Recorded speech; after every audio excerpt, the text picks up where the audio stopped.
learn about another voice and culture of Taiwan with We Love Hakka. 现在就让我们一起加入客家风情，大家来讲客家吧。Hey, what's up? Welcome back to another edition of Hakka Training. And this month we're taking you to Baosan Township, where I heard they manufacture or produce a lot of charcoal over here for barbecuing, and I love a barbecue, and I want to find out how exactly they make it, so we're going to learn about that today.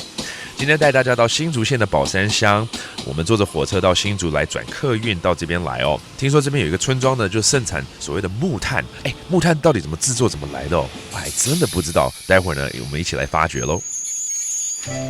哎呀，我们到宝山乡还可以烤肉，真的好难得哦！你的烤肉技术真的很棒竟然都没有什么烟不是我的烤肉技术好啦，是这个木炭它的烧制的材料好。为什么？因为这边这客家地区有一种常见的树种香丝叶，它主要就是来烧制木炭用的材料。原来相思树是可以做这么好的木炭出来，怎么制作的？他说制作过程是非常辛苦的哦，先要20天加热焖烧，外面一定要有人顾着然后结束之后嘞，要降温1个月才可以完工开窑嘞。真的假的？所以将近2个月的时间才可以把这个炭做出来哦。对啊，所以真的很辛苦不过这样子我们可以吃到好吃的烤肉，无烟又环保耶。那个布你不要弄坏我们待会我教你怎么采橄榄用布采橄榄怎么采？你布把它铺在地上，然后用个棍子敲打树身，那橄榄就会掉下来了。我跟你讲，三丰村就选择这种方式又可以保护水资源，又不需要喷洒农药的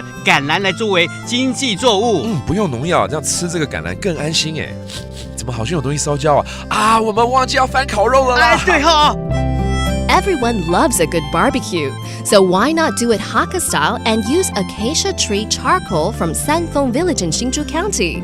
The area uses an old kiln to fire the coals for 20 days before cooling them for another month. It takes 18,000 kilograms of wood to make just 3,000 kilograms of charcoal. The area also grows tea, tangerines, and olive trees, which are used to make preserved olives, olive powder, and even olive tea and a special olive chicken soup. You'll want to eat olive it up. 好的 Leo， 那现在来教一些单字咯，包括我们刚刚教的木炭火炭 OK, that is charcoal。 再来我们要 barbecue 那不能讲 barbecue 要烤肉嘛。 Poño OK, that means barbecuing. And now you've learned a lot more about charcoal and barbecuing in Baoshan. That does it for today's Hakka training. 什么台嘎？安子 say 张来了。客家风情由客家委员会监制。 We Love Hakka has been brought to you by the Hakka Affairs Council.